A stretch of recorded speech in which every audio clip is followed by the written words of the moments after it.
Episode 2 के opening scene में हमने देखा कि the dawn of the seven का डायरेक्टर एडम ए ट्रेन के साथ मिलकर उसकी नई मूवी पर काम कर रहा था, ट्रेनिंग ए ट्रेन।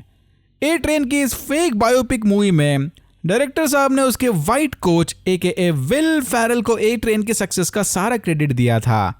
ए ट्रेन इस बात से जरा भी खुश नहीं था, क्योंकि रियलिटी में ए ट्रेन को उसके भाई ने कोचिंग दी थी। बट अगेन वॉट के सामने ए ट्रेन की कहां चलने वाली थी। फिर हमें पता चला कि वॉट ने ब्लैक नोवार को एक एक्टर से रिप्लेस कर दिया है। पिछले एपिसोड में होमलैंडर के कहने पर मर्डर करने के बाद से ही इस फेक ब्लैक नोवार के रातों की नींद उड़ गई थी। इसकी बकबक से परेशान होकर ए ट्रेन ने उसे बताया कि भलाई इसी में है कि वो अपना मुंह बंद रखे।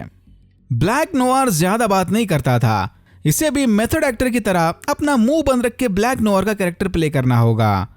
उधर हुई को पता चला कि पिछले कुछ दिनों से उसके पापा फिर से एक बार हुई की मां से बात करने लगे थे। इतना ही नहीं, कोमा में जाने से पहले हुई के पापा ने उसकी मां को सारी पावर ऑफ अटर्नी सौंप दी थी, यानी डॉक्टर को क्या करना चाहिए और क्या नहीं उसके डिसीजन हुई नहीं बल्कि उसकी मां लेगी। ये सुनते ही हुई गुस्से में वहां से चला गया। हुई की मां बचपन में बिना किसी को बताए अचानक घर छोड़कर चली गई थी। इन्हें इतना दुख देने के बावजूद भी पापा ने बिना कुछ सोचे समझे सारी जिम्मेदारी मम्मी के हाथ में कैसे सौंप दी। किमी को अपनी आवाज वापस लाने थेरेपी सेशंस अटेंड कर रही थी। थेरेपिस्ट का मानना था कि किमी को के अचानक म्यूट होने के पीछे का रीजन शायद उसका चाइल्डहुड ट्रॉमा है। बचपन के फ्लैशबैक्स आते ही किमी को गुस्से से कुर्सी तोड़कर बाहर चली गई। बट एटलीस्ट इसकी ये तो समझ आया कि इस ट्रॉमा से वापस निकलने किमिको को अपना पास्ट फेस करना पड़ेगा। बुचर ने फाइनली द बॉयज को बता दिया कि वो अब बस कुछ ही दिनों का मेहमान है।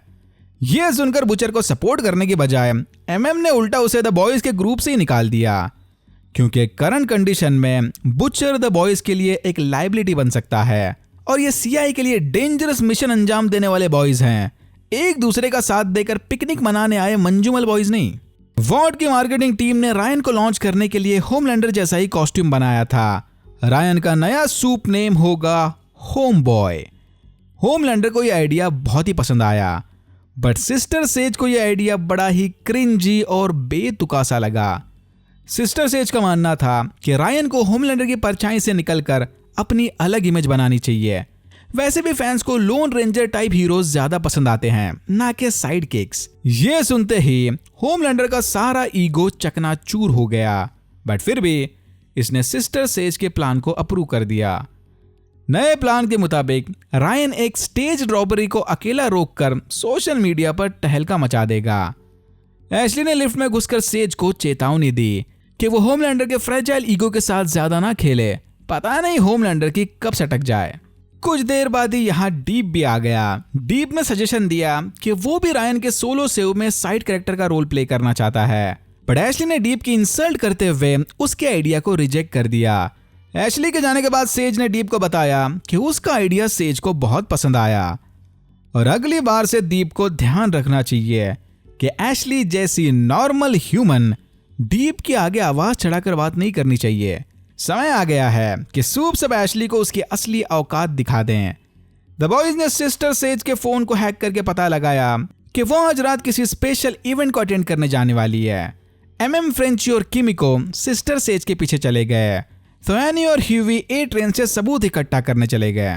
रायन डीप ब्लैक नोवार और उसके कोच के साथ सोलो सेव की प्रैक्टिस कर रहा था। होमलैंडर ने इसे समझाते हुए कहा कि डोंट वरी, सारे ही सेव स्टेज नहीं होते, बट बिजनेस को चलाने के लिए ऐसे 1-2 स्टेज स्टंट मारने पड़ते हैं।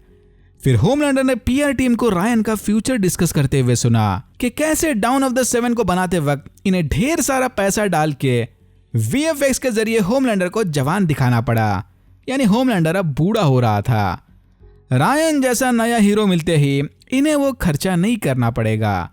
देख के लग रहा था कि होमलैंडर अब खुद अपने बेटे की पॉपुलैरिटी से ही जलस फील कर रहा था। यहीं पर डीप ने फाइनली एशली को धमकाते हुए कहा कि आगे से वो इससे रिस्पेक्टफुली बात करे।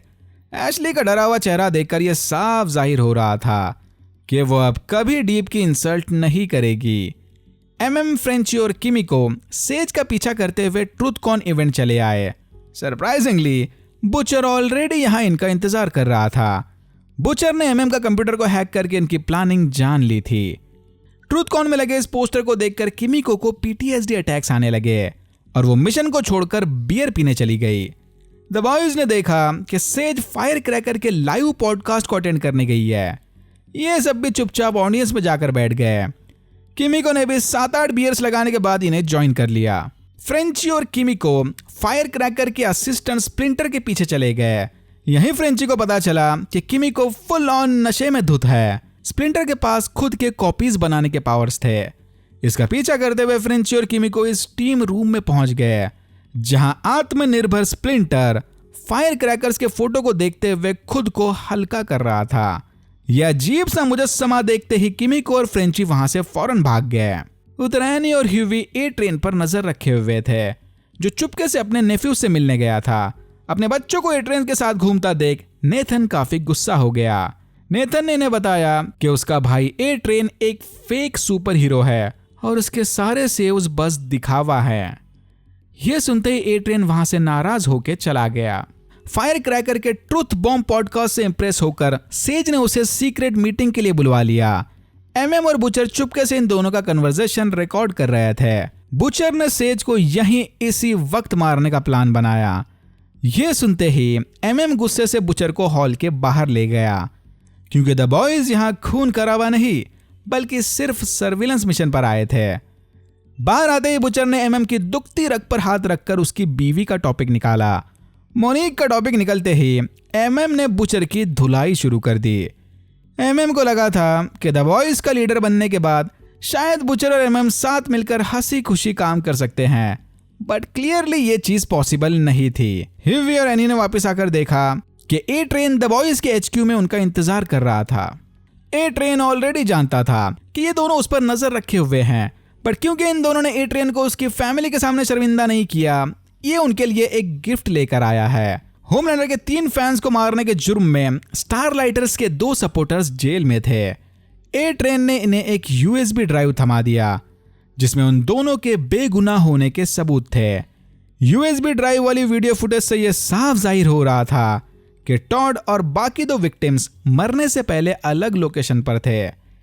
रायन का सोलो सेव पहले तो एकदम प्लान के मुताबिक चल रहा था, पर तभी अचानक वहां से होमलैंडर फुटेज खाने आ गया। होमलैंडर ने सबको बताया कि ये दोनों बाप बेटे साथ मिलकर अमेरिका को बचाएंगे।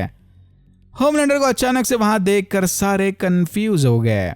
फिर होमलैंडर के कहने पर रायन ने फेक किडनैपर यानी उसके कोच को धक्का देकर उड़ा दिया, बट परफॉर्मेंस प्रेशर में रायन ने इसे कुछ ज्यादा ही जोर से फेंक दिया। फिर यह कोच सीधा सामने की बिल्डिंग से टकराकर पिचक गया। सेज ऑलरेडी जानती थी कि द बॉयज उसका पीछा करते हुए यहां पर आए हैं। इसी ने जानबूझकर द बॉयज को फेक इंफॉर्मेशन देकर अपने जाल में फंसाया था। फिर एमएम, फ्रेंची और किमिको को एक रूम में लॉक करके सेज ने फायर क्रैकर और स्प्लिंटर को उन्हें मारने का काम सौंपा। मानो यह फायर क्रैकर के लिए एक तरह का ऑडिशन था। स्प्लिंटर के डुप्लीकेट्स धीरे धीरे द बॉयज पर भारी पड़ने लगे, बट तभी बुचर ने वहां आकर प्राइम स्प्लिंटर को मार दिया। प्राइम स्प्लिंटर के मरते ही उसके सारे डुप्लीकेट्स भी मारे गए। ये देखते ही फायर क्रैकर फौरन वहां से अपनी जान बचाकर भाग गई। सोलो सेविंग वाले फेल्ड मिशन में अपने स्टंट कोच को मारने की वजह से रायन काफी परेशान था, बट होमलैंडर ने उसे समझाते हुए कहा कि ये ह्यूमंस नाजुक खिलौनों की तरह होते हैं जो बड़े ही आसानी से टूट फूट जाते हैं।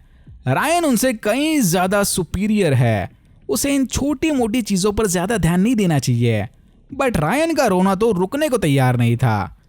यह देखकर डिसअपॉइंटेड होमलैंडर वहां से चला गया। ए ट्रेन में हुए बदलाव से इंस्पायर होकर एनी ने भी डिसाइड किया कि वो भी अब स्टारलाइट की आइडेंटिटी वापस लेकर अपने सपोर्टर्स का साथ देगी। इससे पहले एनी को लगता था कि स्टारलाइट का नाम यूज करना डर्टी पॉलिटिक्स की तरह है, बट अब इसने भी अपना इरादा बदल दिया। फिर हमें पता चला कि पास में फ्रेंची जब शेरी के साथ काम करता था तब उसने अपने बॉस के कहने पर कोलिन की पूरी फैमिली को मार दिया था। इसीलिए फ्रेंची कोलिन के घर में रखी फैमिली फोटो को देखकर परेशान हो गया कि जब कोलिन को फ्रेंची की इस रियलिटी का पता चलेगा तब वो कैसे रिएक्ट करेगा।